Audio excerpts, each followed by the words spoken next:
واقعہ کربلا اس سے ریلیٹڈ نہیں ہے کہ جی ان کے اوپر پانی بند ہو گیا، ان کے اوپر ظلم ہوا، کتنے بندے شہید ہوئے، یہ سیکنڈری چیز ہے۔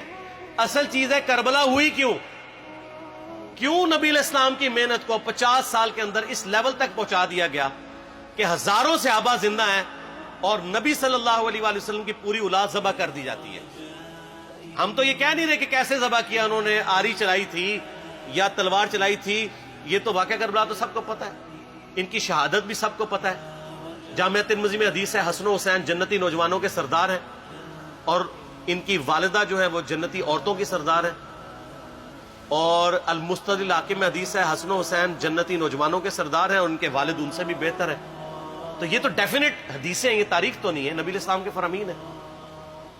تو ان کی موجودگی میں ان کے ساتھ یہ کچھ کیا جائے تو ہم نٹی گریٹیز میں نہیں پڑھتے، ہم اس تھیم کے اوپر کہ یہ کون سی چیز تھی جس نے خلافت راشدہ کو ملوکیت میں بدل دیا، ہم اس تھیم کے اوپر بات کرتے ہیں۔ ہم کہتے ہیں چھوڑ دیں، بندے ہندے چھوڑیں، الٹیمیٹلی کیا نکلا ہے، کس کی وجہ سے ہوا ہے، وہ تو حدیث کی کتابوں میں موجود ہے۔ ہم کب کہہ رہے ہیں خفیہ کیمرے لگا گئے جی کس نے گولی پہلا تیر کس نے چلایا، یہ وہ ہم تو بتا رہے کس کے دور حکومت میں ہوا اور ان کا اپنا کردار کیا تھا، اس کو کس طریقے سے لا کے تخت پہ بٹھایا گیا، وہ ساری کی ساری چیزیں تو سامنے ہیں۔ وہ تاریخ کی کتابیں نہیں ہیں، حدیث کی کتابیں ہیں۔ اگر آپ کہتے ہیں کہ بخاری مسلم سے ہم نے صرف رفع الیدین کی حدیثیں لینی ہیں یا ایمانیات کی حدیثیں لینی ہیں اور باقی جو بخاری اور مسلم میں آل امیہ کی بدماشیوں کو ننگا کیا گیا ہے وہ ہم نے نہیں لینی ہے، تو سر پھر آپ اپنے آپ کو کلیئر کٹ، پھر ہم آپ سے واقعہ کربلا نہیں ڈسکس کریں گے، حجیت حدیث میں بات کریں گے۔ آپ کو اپنے آپ کو منکرین حدیث کہنا پڑے گا، یہ آپ اسکروٹنگ کیسے کریں گے؟ اس سے بڑی بات مجھے یہ بتائیں کہ عظمت صحابہ بڑی چیز ہے یا عظمت محمد رسول اللہ صلی اللہ علیہ وآلہ وسلم؟ تو بریلوی یہی تو رونا رو رہے ہیں، وہ کہہ رہے ہیں کہ قرآن میں تھوڑی آیات ہیں، آپ پھر مڑ مڑ کے پڑھتے ہیں قل انما انا بشر مثلکم، اس میں تو نبی علیہ السلام کی تنقیص ہو رہی ہے۔ تو ہم ان کو کیا کہتے ہیں کہ تنقیص مقصد نہیں، نعوذ باللہ، نہ ہو رہی ہے، آپ افضل البشر ہیں لیکن آپ کی سپیشیز بشر ہے، یہ ہم اپنا عقیدہ سمجھتے ہیں، وہ اس کو تنقیص شمار کرتے ہیں۔ تو پھر اس وقت آپ بھی بریلویوں کی بات مان کے تو یہ آیات پڑھنا چھوڑ دیا کریں۔ آپ کہتے ہیں نہیں آیات ہے کیوں نہ بیان کریں، تو ہم بھی کہتے ہیں احادیث ہے کیوں نہ بیان کریں کہ صحیح بخاری میں حدیث ہے 2812 عمار کو ایک باغی جماعت قتل کرے گی، وہ جماعت دوزخ کی طرف بلا رہی ہوگی اور عمار ان کو اللہ اور جنت کی طرف بلا رہا ہوگا۔ اب اس کے نرغے میں جو آتا ہے وہ آئے، میں اپنے نبی سے ٹکر لے لوں آپ لوگوں کے منہ کا خیال رکھتے ہوئے کہ میں نبی علیہ السلام کو کہوں کہ آپ نے کیوں ایسی بات کر دی کہ مولا علی کے مخالفین کو آپ نے دوزخ کی طرف بلانے والی جماعت کہہ دیا، تو لیں آپ ٹکر، جائیں سیدھا دوزخ میں، اور تھوڑی جرت کریں، آپ یہ کہا کریں کہ اے اللہ، اپنے لیے کہا کریں کہ اللہ تعالیٰ آپ کا حشر یزید اور یزید کے آباء و اجداد کے ساتھ کرے اور اس کی اولاد کے ساتھ۔ ہم کہتے ہیں کہ اللہ تعالیٰ ہمارا حشر جو ہے وہ مولا حسن حسین، مولا علی علیہ السلام اجمعین اور اہل بیت کے ساتھ کرے، آمین۔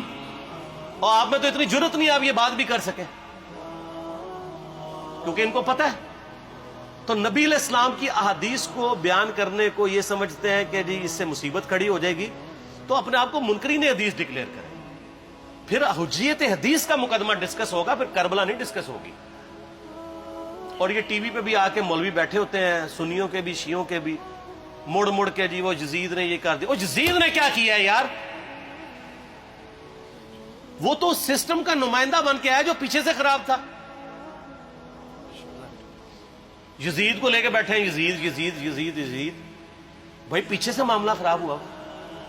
اگر نہیں یقین آتا تو یہ بخاری مسلم کی میں نے آلموسٹ 200 سے زیادہ حدیث مین اسٹریم کی کتابوں سے اکثر بخاری مسلم جمع کیے، پڑھے، اور سر میں نے تو ان کو چیلنج دیا یہ حدیثیں پڑھ کے نا اپنے ممبروں سے صرف ان حدیثوں کی تشریح اپنی پبلک کے سامنے کر دیں، نہیں کر سکتے، تو وہ لعنت کے مستحق تو ہو رہے ہیں حق چھپا کے، اور قیامت الدین کے منہ پہ لگام ڈالیے، اور پھر مڑ مڑ کے کہتے ہیں نہیں جی وہ کچھ چیزیں خاص ہوتی ہیں وہ عوام الناس کے سامنے نہیں کرنی چاہیے، وہ صحابہ کرام بھی بعض اوقات ایسی باتیں پبلکلی نہیں کرتے تھے۔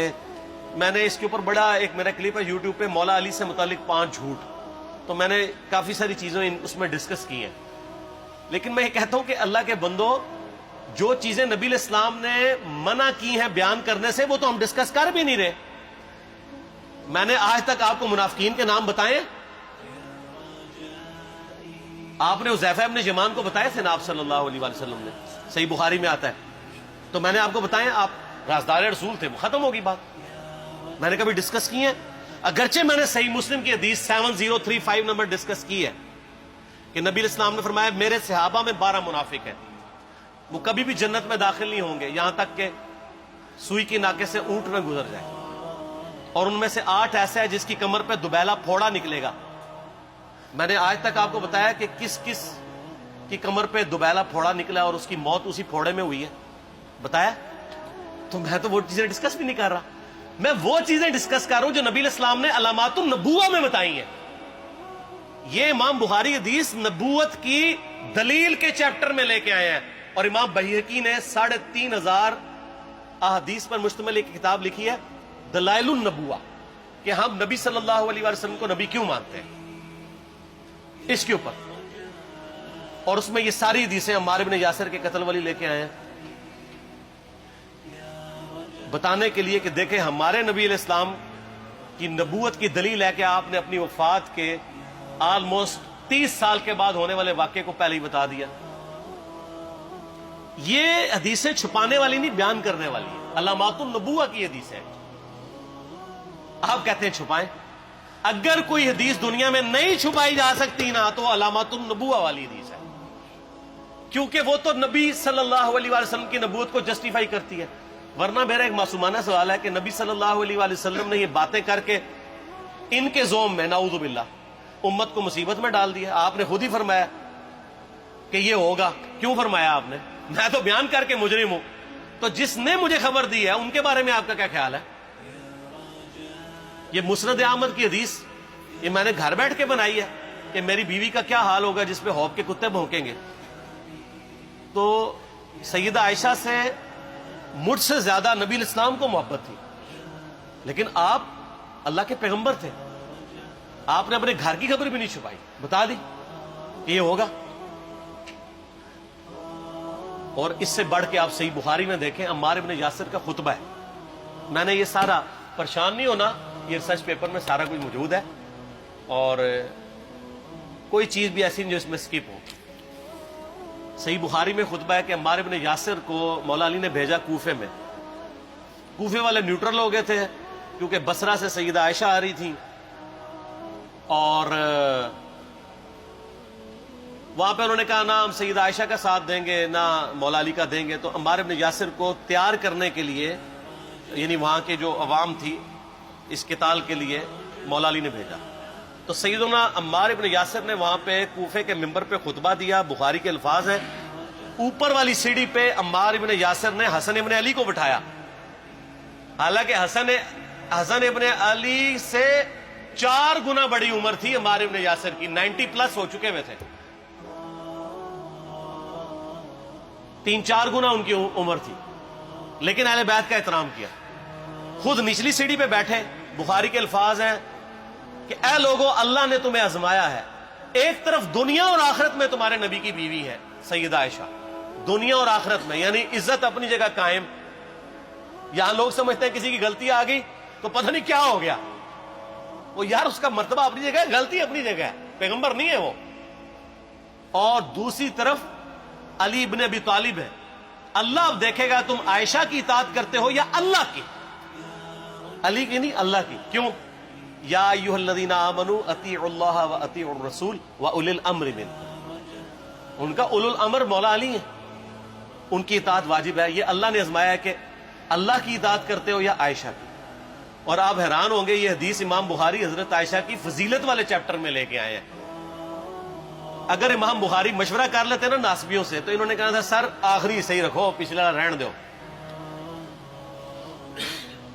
بلکہ پچھلے والا رکھو آخری والا رہن دو، کہ عائشہ دنیا اور آخرت میں. وہ حدیث گھڑنے کا میں آپ کو طریقہ بتاتا ہوں، کاٹ چھانٹ کرنے کا. وہ آدھی حدیثیں لکھتے ہیں نا، آدھی حدیث ایسے لکھتے ہیں امام بخاری کہ سیدہ عمار ابن یاسر نے خطبے کے دوران فرمایا کہ سیدہ عائشہ دنیا اور آخرت میں تمہارے نبی کی بیوی ہے، بس. لیکن امام بخاری نے پوری حدیث لی ہے، آگے وہ بھی ڈالا ہے